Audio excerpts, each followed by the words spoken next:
un genre d'investissement qui va prendre de l'ampleur dans les prochaines années, un business qui peut nous permettre de créer un bon revenu passif, une opportunité à saisir pour atteindre la liberté financière, un bon complément dans un portefeuille d'actifs. Mais qu'est-ce que donc le crowdfunding? Comment ce système marche exactement? Quelle est son histoire? Comment ce genre d'investissement aide les entreprises ou les particuliers à financer leurs projets? C'est ce que nous allons tenter de répondre dans cette vidéo. Salut tout le monde, j'espère que vous allez bien. Je m'appelle Nicolas et si tu découvres pour la première fois cette chaîne, sache qu'ici on parle de toutes sortes d'investissements, que ce soit la bourse, l'immobilier, les prêts ou les crypto-monnaies. Si vous suivez ma chaîne depuis le début, vous avez probablement remarqué que j'ai fait pas mal de vidéos sur des plateformes de prêts entre particuliers ou d'entreprises comme BioBerry, Latin Market ou VIVest, et que j'ai présenté plus ou moins leur fonctionnement, mais je ne suis pas forcément entré dans les détails concernant leur système. Et peut-être que vous êtes en train de vous poser des questions comme comment ce genre d'investissement a vu le jour, avec quel genre d'organisme les plateformes utilisent pour rembourser les investisseurs quand les prêts sont en défaut de paiement, et pourquoi des plateformes comme je viens d'en citer sont principalement implantées dans des pays comme l'Estonie ou la Croatie. Des questions que nous allons tenter de répondre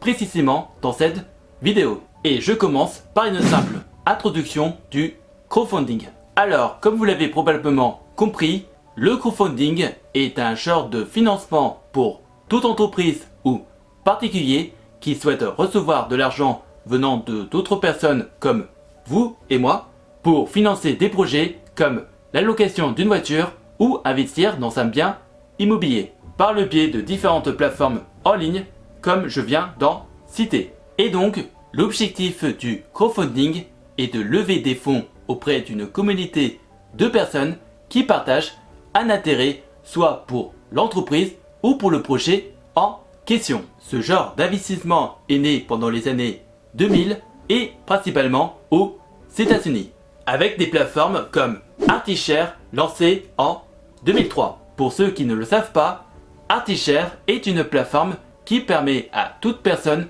de financer des projets créatifs ou artistiques. C'est une des premières plateformes qui a été créée dans ce genre d'investissement, mais ce n'est pas celle-ci qui a fait connaître ce genre d'investissement auprès du grand public. C'est la plateforme Kickstarter en 2009 qui l'a fait. Et depuis le lancement de cette plateforme, le modèle de financement participatif a rapidement gagné en popularité et s'est étendu vers d'autres secteurs comme le financement de start-up ou l'investissement dans l'immobilier. Au fil des ans, le crowdfunding a évolué et a donné naissance à des sous-catégories comme le crowdlending, qui est le fameux système permettant à toute personne ou entreprise de financer leur projet. Et on a également ce qu'on appelle le crowd equity, qui est le système qui permet à toute personne ou particulier de financer des entreprises qui sont en phase de démarrage. Si vous avez regardé la plupart des vidéos où je présente une plateforme de prêt entre particuliers ou d'entreprises, vous avez probablement entendu assez souvent le nom du pays de l'Estonie, le pays où la plupart des plateformes que j'ai présentées dans ma chaîne depuis le début sont implantées. Et peut-être que vous êtes en train de me demander, mais pourquoi ce pays en particulier? Eh bien la réponse est tout simple, l'Estonie est un petit pays de l'Europe qui s'est fait énormément remarquer par son avancée numérique spectaculaire. Et oui, ce pays qui compte à peu près 1,3 million d'habitants est l'un des pays les plus avancés dans la technologie de l'information et de la communication. Grâce à sa politique volontariste et à sa forte culture dans l'innovation, l'Estonie est devenue un véritable laboratoire en matière d'idées numériques. Et c'est par cette avancée numérique que des plateformes comme BioBerry ou Latin Market ont été créées. La technologie numérique émanant de ce pays permet à toute plateforme de valider des tâches administratives très rapidement, comme valider l'identité d'une personne qui demande tel prêt, de remplir des documents, d'accéder à des comptes bancaires ou de garantir les prêts en toute sécurité. Et avec cette facilité ou avancée numérique, les plateformes, comme je viens d'en citer dans cette vidéo, sont capables de nous proposer des nouveaux prêts régulièrement.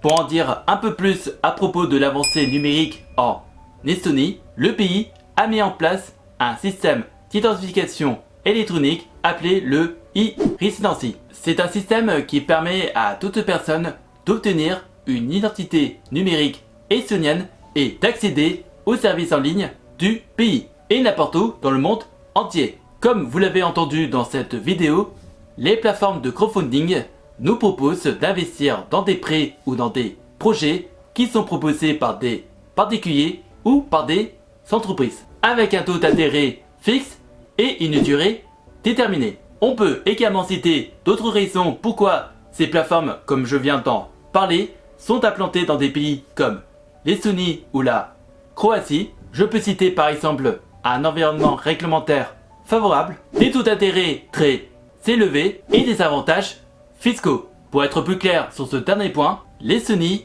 est un pays qui propose un régime fiscal spécifique pour les investisseurs étrangers, appelé le régime taxation des dividendes étrangers. C'est un système qui permet à toute personne étrangère de l'Estonie de recevoir les dividendes venant de différentes plateformes, comme je viens d'en citer dans cette vidéo, sans être imposé par l'impôt estonien. Par contre, si vous êtes français comme moi, vous serez bien obligé de déclarer les gains que vous recevez de ces plateformes et malheureusement de payer les fameux 30% de la flat tax.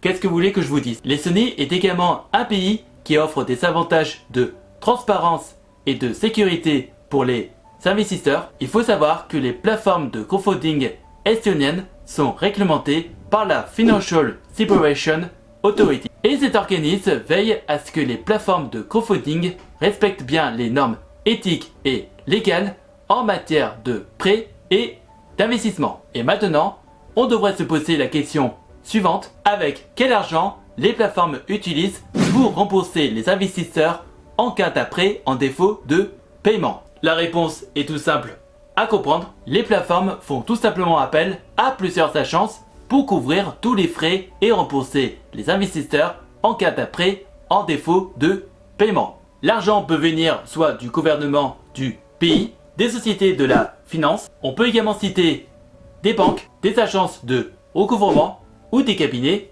d'avocats. Les plateformes peuvent aussi utiliser leurs capitaux propres pour rembourser les investisseurs en cas d'un prêt de défaut de paiement, c'est-à-dire en utilisant l'argent qui a été versé par des investisseurs professionnels. Il est important de noter que chaque plateforme a sa propre politique concernant le remboursement des investisseurs en cas d'un problème avec les prêts et que le remboursement de l'argent qui a été investi dans tel prêt peut prendre plus ou moins de temps. Donc pour conclure cette vidéo, j'ai à peu près résumé ce qui me semble l'essentiel à propos du fonctionnement du crowdfunding et notamment du fait pourquoi les plateformes comme Biopiri, Laden Market ou VIVS sont implantées généralement dans le pays de l'Estonie. C'est justement par les raisons que je viens de citer dans cette vidéo qui permettent à ces plateformes de pouvoir nous proposer des prêts avec des taux d'intérêt attractifs, une sécurité sur nos investissements, des bonnes garanties pour se faire